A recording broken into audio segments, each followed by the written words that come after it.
Hello everyone, thanks for coming out. You know, it's a big fight. I'm excited to be here. Sorry I couldn't be here earlier, but we're here now, so let's go. We'll get back to you in a moment. And to you, Frank. Huge occasion for British sport. 90,000 at the Anthony Joshua fight. This is bigger, isn't it? Hold on a minute.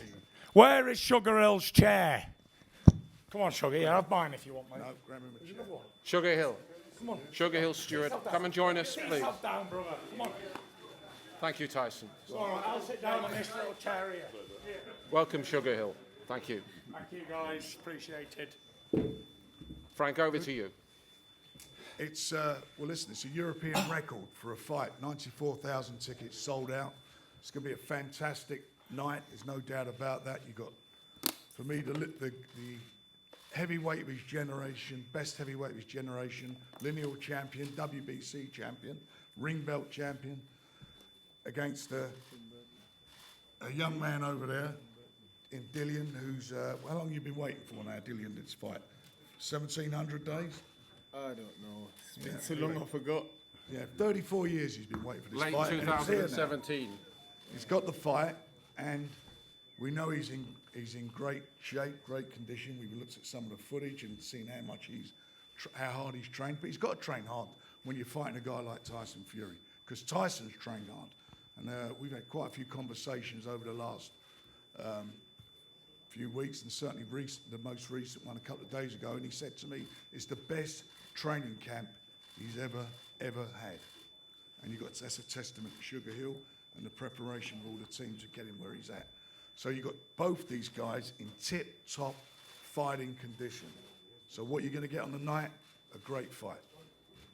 Thank you very much, Frank. And Todd, if I can ask you for an opening line or two, please. Well, you know, first of all, it's a pleasure to be here, and you know, this is more than boxing, guys. This is the world of sport. This is a global epicenter for entertainment and sport, and it's a tribute to all of us in the room. It's a tribute to Frank, BT, and especially these two great prize fighters that have brought it all for the many years and hard work in the gym to elevate the sport and them as class. And the world's all going to be watching, not only 94,000. So this is an honor to be a part of, and it's going to be a wonderful night. We all remember this. Thank you very much, Todd. Tyson, to come back to you, tell us more about your training camp. How have you prepared? How happy are you with your state of readiness?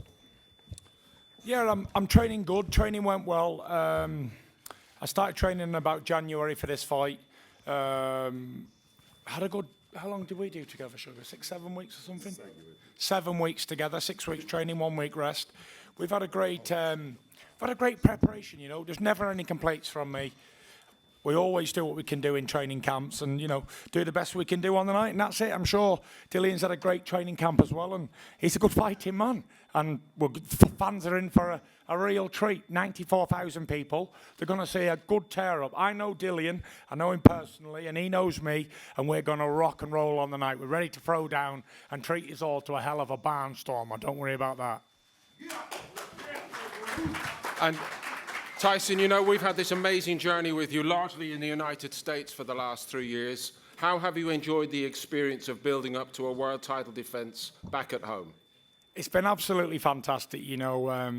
Big shout out to Top Rank in America who made these fights in America possible over there, and big shout out to Frank who made all the fights in England happen over here.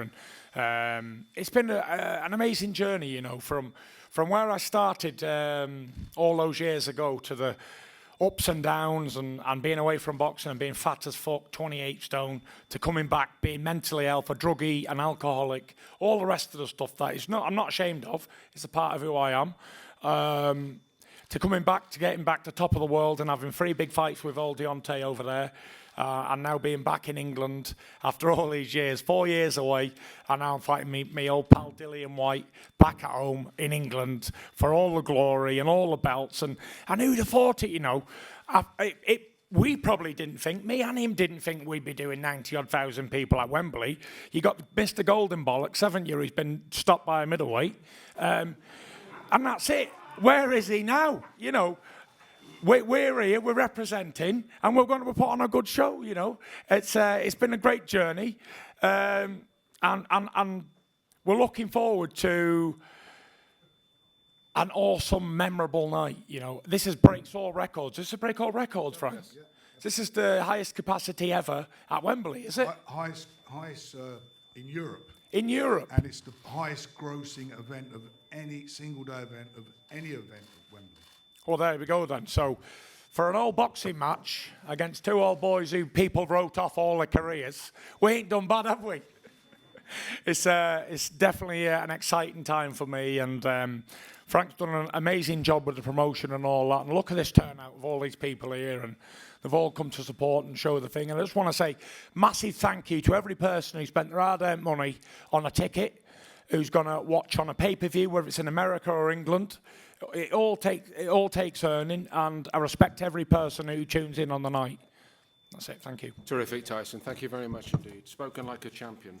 Now, I hesitate almost before you calling a challenger because you've been knocking on the door so long. And to echo something that Tyson Fury referred to there, Dillian, nobody in the industry of boxing underestimates you or questions your right to this opportunity. You, in your life, have travelled a very hard road. In your career, it's been stacked against you time and again. After the Joshua fight, the surgeon told you it was over. Yeah. So you've come through all that. What does it mean to you to fight in London at Wembley Stadium for the WBC World Heavyweight title? Listen, it means everything to be fighting in my own country. And for the world title, especially at Wembley, it's not too far from where I'm from. You know, it means everything. It's massive. You know, obviously, the moment I'm waiting for, obviously, you know, it's a big fight. Like Tyson said, me and him, you know, we weren't expect to be here. Me especially, anyway. Obviously, I'm here. You know, I've taken risks time and time again. Obviously, a couple slip up along the way, but I'm here and I'm ready to go. You know, I'm ready to go. No, you don't hear no bullshit from me. I'm ready to rock and roll. Nobody doubts that. Could you enlighten us just a little bit more, however? What was the strategy behind the way you prepared? Did you want to leave the champion wondering a little bit in the build-up? Or was it only for your own benefit? There's no strategy. Listen, there's two sides to every story. You know, you lot hear one side of the story because one side says a lot of things because I ain't been saying anything. Everyone's like, oh, you're scared, you're hiding. I ain't scared of shit. I ain't hiding from shit. It's like this. It's like this. Stuff need to get done.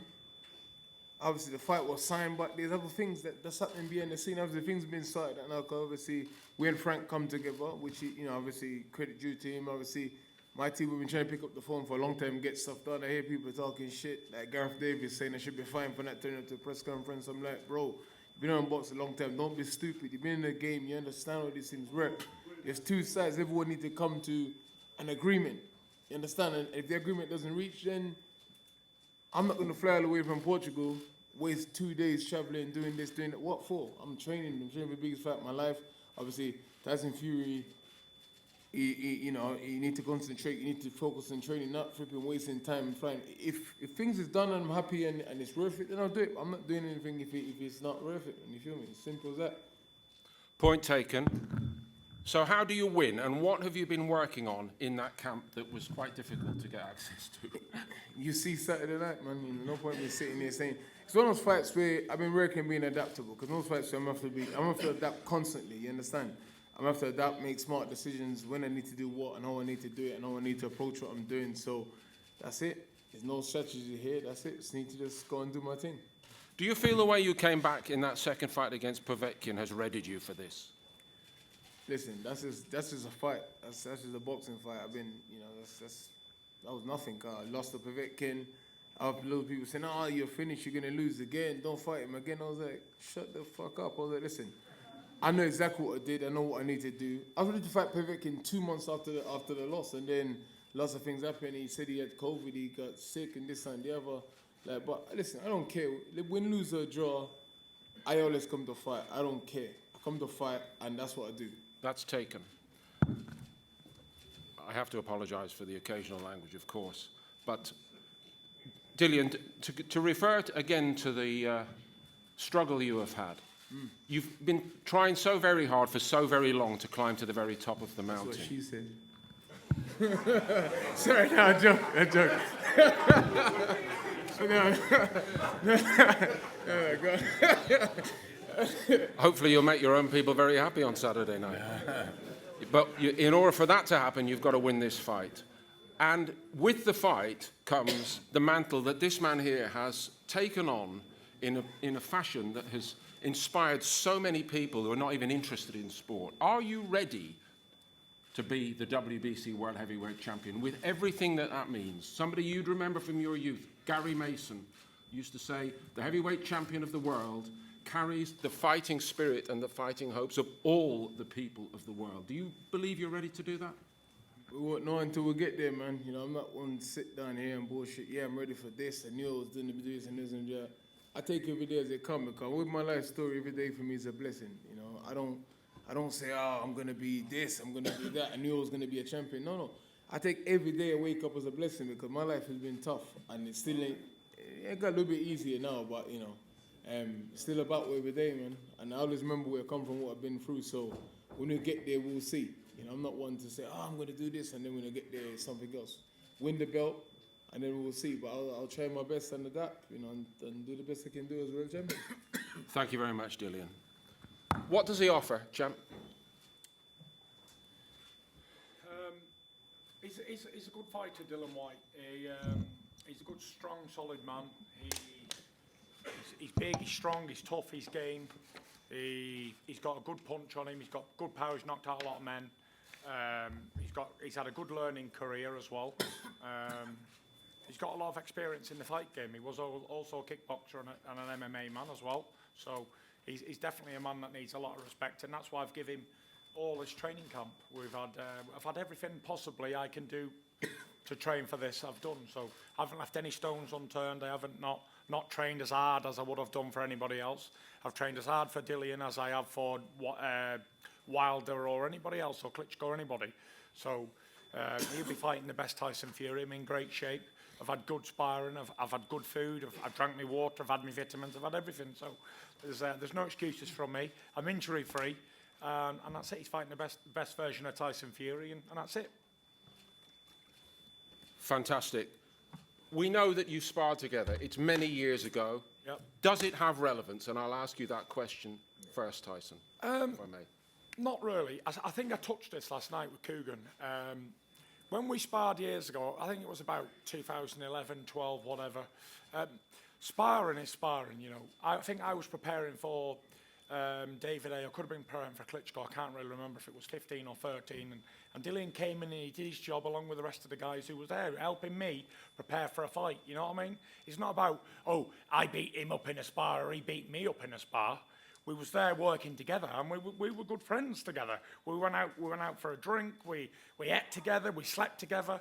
He was part of our team. No, bro. Oh, Bro, shit! we didn't sleep together, I'm bro. sorry, man. No, we didn't sleep together, bro. We sorry. slept in a similar surrounding, but not together, bro. Relax. Yeah, so there was no it wasn't like animosity like him versus me. Every person, every guy I bring into my training camp, I treat him with respect. I look after him like they're one of my own family.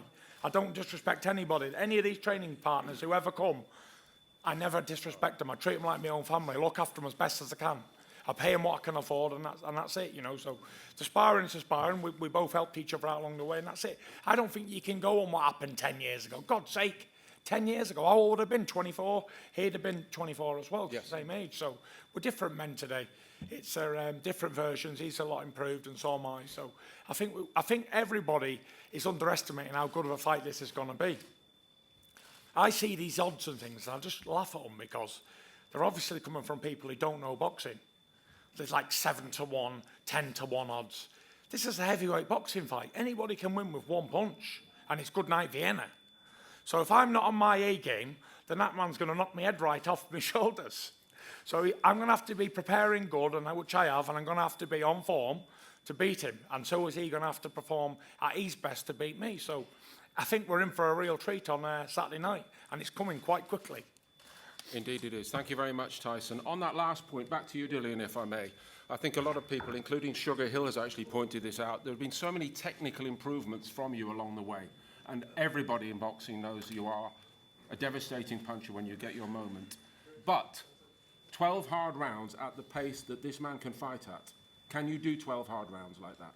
Have you got it in the legs? I've done 12 rounds before, you know. Of course I got it in the legs. You see how strong my legs is.